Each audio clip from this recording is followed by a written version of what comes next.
Picture this. It's 2 a.m. You are deep in the comment section, typing a furious reply to Patriot Eagle 99. He just insulted your intelligence, your country, and your taste in movies. You are shaking with rage. You hit send, feeling like you won the debate. Congratulations. You just lost an argument to a piece of code running on a laptop in a basement half a world away. You aren't fighting a person. You are fighting a script. This is the dead internet theory in action. We assume the internet is a public town square. It's not. It is a haunted house filled with echoes. From political outrage to those glowing 5-star reviews on Amazon, millions of these voices are completely fake.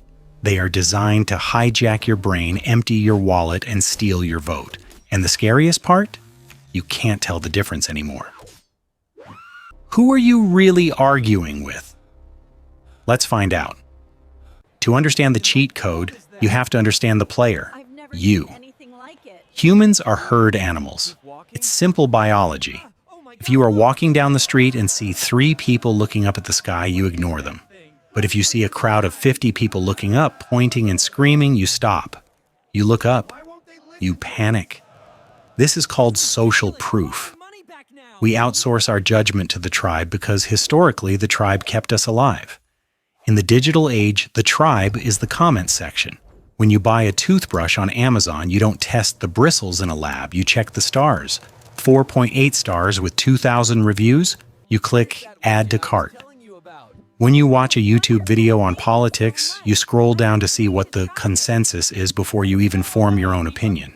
For a brief, shining moment in internet history, this system actually worked. Word of mouth was the most powerful marketing tool in existence because it was honest. If a product sucked, the mob destroyed it. If a politician lied, the forums exposed them.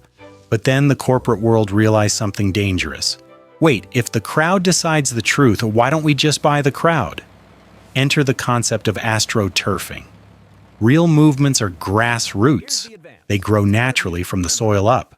Astroturfing is fake. Plastic grass rolled out by a corporation to look like a movement. It started small. A struggling author buying 10 reviews to get noticed. A startup founder creating fake accounts to hype their own app. It felt harmless, but capital demands scale. Why buy 10 reviews when you can buy 10,000? Why debate a policy when you can deploy an army of phantom citizens to shout down the opposition? Suddenly, the town square wasn't filled with people anymore. It was filled with puppets. And because they looked like us, spoke like us, and used the same emojis as us, and we let them in. We opened the gates to the Trojan horse thinking it was just a gift from the neighbors. Welcome to the engine room of the fake internet. When you imagine a hacker manipulating the web, you probably picture a guy in a hoodie typing fast in a dark room. That is a Hollywood myth. The reality is much more industrial and much more boring. It looks like a warehouse in Shenzhen or a basement in Eastern Europe. Imagine racks upon racks of metal shelves holding thousands of cheap smartphones, all plugged into massive charging hubs. They are buzzing, flashing, and scrolling 24 hours a day. This is a click farm. In the early days, these phones were operated by low-wage workers, real people sitting in rows, manually liking posts, watching videos, and writing generic comments like "great video" or "nice product," just to earn a few cents per hour. It was sweatshop labor for digital clout, but humans are inefficient. So, the farms evolved. Now those thousands of phones are controlled by a single computer. One person can command 10,000 identities at once. They can simulate human behavior, scrolling for 30 seconds, pausing on a photo, and then leaving a comment to trick the anti-spam algorithms. And what are they selling? They aren't just selling likes, they are selling reality. Take Amazon, for instance. Have you ever heard of brushing? It's when a bot farm uses a compromised account to buy a cheap product and ship it to a random address, maybe even yours. Why?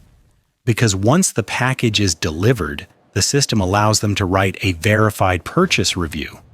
Suddenly, a cheap, exploding phone charger has 5,000 five-star reviews calling it life-changing.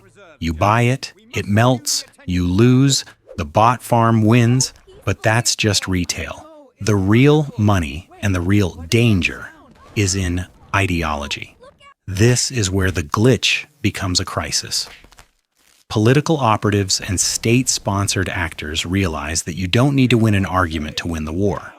You just need to make the room so loud that no one can hear the truth. They deploy rage bots. These aren't designed to praise, they are designed to attack. Here's the playbook. A controversial news story drops. Within seconds, thousands of bots flood the comments. Half of them scream extreme left-wing slogans. The other half scream extreme right-wing insults. They upvote each other. They reply to each other. They create a simulated war zone. A real human enters the chat, sees the chaos, and thinks, wow, everyone is so divided. The world is falling apart. But the world isn't falling apart. The algorithm is just prioritizing engagement, and nothing engages humans more than conflict. The bots light the match, and we burn ourselves trying to put it out. And just when we thought we could catch them, along came generative AI. Before bots were dumb, they copied and pasted the same text. You could spot them. Now, they are powered by large language models. They can write unique, witty, grammatically correct, and context-specific insults. They can reference pop culture. They can be sarcastic. We have moved from click farms to intelligence farms.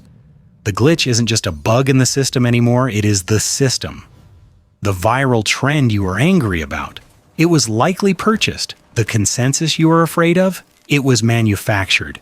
You are screaming into the void, but the void has a budget, an agenda, and millions of accounts. So, why does this matter? If we know the internet is fake, why do we still let it control our emotions? Because your brain is a lazy detective. Let's use a simple analogy. The two restaurants. You are walking down a street in a new city, looking for dinner. You see two Italian places right next to each other. Restaurant A is completely empty. You can hear the crickets. Restaurant B is packed, with a line out the door and people laughing inside. Which one do you choose? You choose B every time.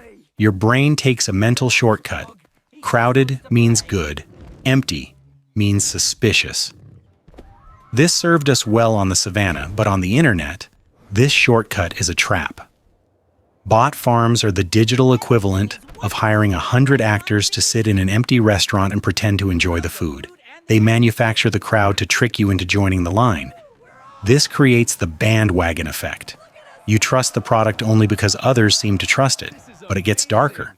When this weapon is turned against our opinions, it triggers a psychological phenomenon called the spiral of silence. Imagine you watch a video and you actually like it. You scroll down to comment, but you see a wall of hate. 500 comments calling the creator a fraud, a liar, and an idiot. What do? Most likely, you delete your comment. You stay quiet. You think, wow, I must be wrong. Everyone else hates this. You feel isolated. You feel like the minority. But here is the twist. You aren't the minority. You are the silent majority. The everyone who hates it. It's just one guy with a script and a credit card. By flooding the zone with fake negativity, they silence the real positivity. They don't just change the conversation. They delete the opposition without banning a single account. They bully you into silence using ghosts. This is how reality is hacked. If you repeat a lie enough times and simulate enough people agreeing with that lie, the human brain starts to accept it as truth. We are social creatures terrified of rejection. And the bot masters know that if they can make you feel alone, they own you. So, is the internet dead?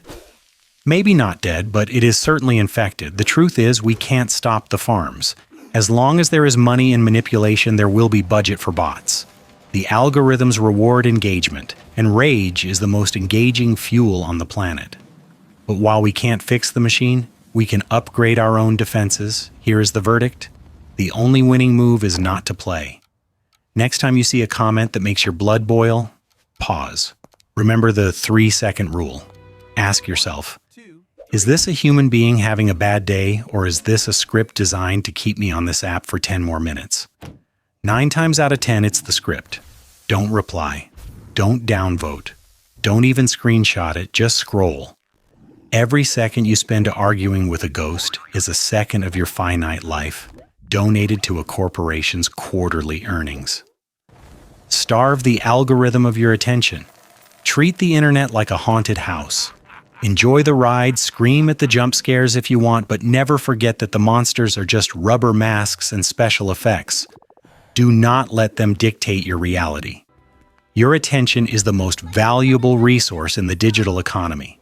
Stop spending it on counterfeits. Music swell, mysterious to uplifting.